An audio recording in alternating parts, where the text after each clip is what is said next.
Ladies and gentlemen, how are you? It's my last appointment of the fair today, but it's one of the best. It is in fact Patek Philippe. So last year at the Grand Exhibition in Tokyo, we saw a really remarkable watch. It was the first Patek Philippe world timer that had a date function. Now this watch was so intelligent that when local time passed the midnight threshold, it knows to jump forward in terms of the date. However, depending on what time zone you are in, you can go backwards in time as well. And when you pass the midnight threshold going the opposite direction, the watch actually knows to jump the date backwards as well. However, there was 1 hour during the 24-hour day where, regardless of where you are, the date is the same. Now, even though the gear train is moving forwards and should be changing the date has to remain the same. And Patek Philippe developed a mechanism specifically to address that issue, and we're now going to see that. May we see that, sir? So how it works, I can put it over there. Please. So we have developed a differential mechanism for this date. You have to imagine here we have the 24-hour wheel leading the finger, and every day at midnight the date jumps for 1 day. And when we are passing the date line, there is a pin on the city disk, and at this point, when the red line is passing noon, what will happen? The finger push the start and the date go backward like that. But you said during 1 hour, the date is the same all over the world. And what happened?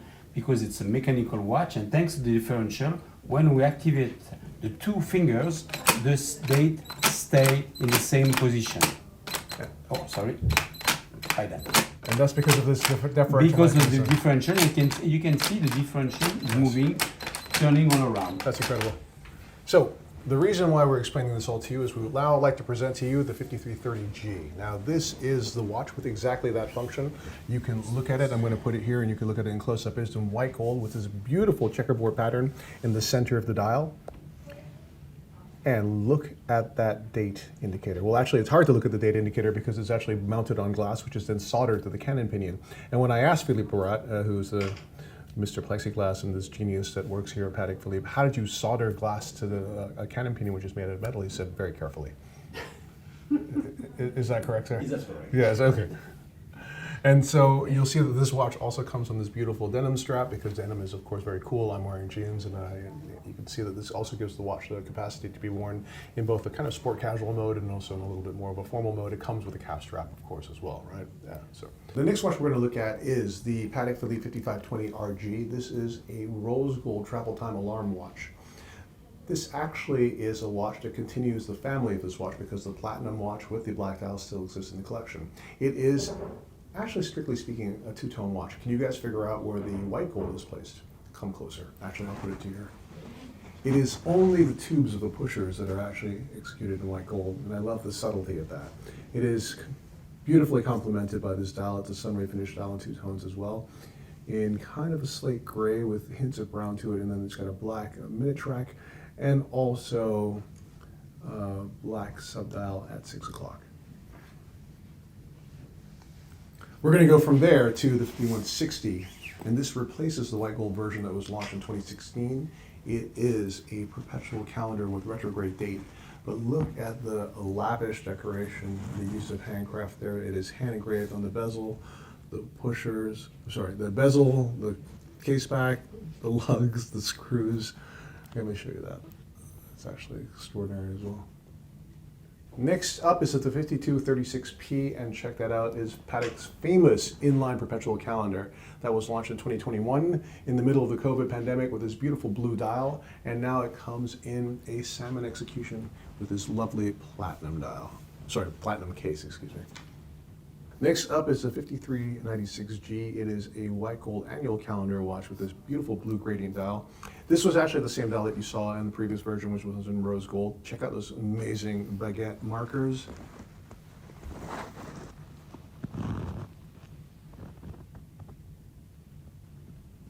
That's awesome. So I was lucky enough in 2006, back when I was still a pretty young guy, actually. Yeah. Me too. Yeah, both of us. Philippe, you were 12, so yeah, clearly. To attend the 30th anniversary launch of the Nautilus Chronograph. And that was an amazing watch. And this year it's really interesting because we have a new version of that watch in white gold on a denim strap with this beautiful slate gray blue dial, right? And this is actually replacing all versions of the Nautilus Chronograph, which means the 5980R is gone, the 5981AR in two-tone with the blue dial is gone, and the full rose gold 5981R, which is on the bracelet as well, is gone, and there's only this version left, which is really interesting. So we're gonna put that here. And you can see this is the denim strap that's echoed across several different models this year. So next up we have this beautiful white gold Aquanut 5164 travel time. I'm going to put it here and you guys can take a close-up look at that. So this watch actually replaces the 5164A, which was in steel. That's no longer in the family anymore, but there is still the 5164R, which is a similar watch but in rose gold with a stunning brown dial and brown strap. I'm going to put it on my wrist.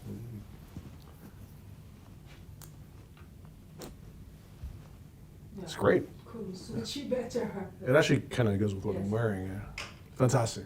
So this is an Aquanut Luch with the travel time complication, but you're seeing, okay, there's no pushers on the side. How does that work? It's actually operated through the crown. It is a quartz model, but it is also kind of a mid-size model, I would say. I wouldn't say it's necessarily a man's watch or a woman's watch. Maybe the previous version, even with the diamond bezel, I think was adopted equally by both genders. So I'm going to show it to you on my wrist, and I think it fits perfectly. It's got a case diameter 38.8 mm. It's got a height of just 8.7 mm. It's a great watch. Next up is one of the watches that I'm most excited about at this fair, and incidentally, it's a watch that I think actually works really well on my wrist. It is the new Aquanut Luch 5268 in white gold with this incredible execution in baguette diamonds and blue sapphires. So let's start at the bezel here. We have 40 stunning blue sapphires. Then let's go to the dial, and I'm going to ask the gentleman behind the camera to come close up on that. And if you can see, that dial is actually replicating the checkerboard pattern of the Aquanut. But this dial also took a great amount of innovation. There is an entire gold framework that is cut out first, and then all the gemstones are set from underneath to create this sort of seamless effect. And this dial actually features 72 baguette cut sapphires and 38 baguette cut diamonds, 5.29 carats of baguette cut sapphires to be exact, and 2 carats of baguette cut diamonds. And the effect is to replicate the pattern that is the signature of the Aquanut, as you can see kind of echoed into the strap here, but done in such a beautiful and refined way. And if you're asking yourself the question, can a man wear a mid-sized gem set Aquanut? The answer is resoundingly hell yes. Next up is the 5738R. It is an ellipse with a chain style bracelet. Now check that out. Well, you know what? Well, I'm not going to take it off my wrist because I'm loving it so much and it's so supple. But this looks like the old chain style bracelet, but it's actually not, right? It is machined links, over 360 of them, which are then hand assembled. But the incredible advantage of this style of bracelet is that you can add or subtract additional links in minute increments. You can see the pins here. 2 millimeter by 2 millimeters. So you have all the advantages and subtlety and visual richness of the old chain style bracelets, but now with all this new pragmatic practicality. And it took 11 years to develop this bracelet, which I think is absolutely amazing. 15. It took 15 years to develop this bracelet, which is absolutely amazing. Wow. That's awesome. So it is the 25th anniversary of the legendary 24, and we have a beautiful execution here. Check out that purple dial that has this wonderful embossing on it. But if you look closely at the dial, there's this great translucency to it. And that's because the first layers of that lacquer are tinted purple. And then on top of that, you've got more layers that are transparent to create this incredible sense of depth.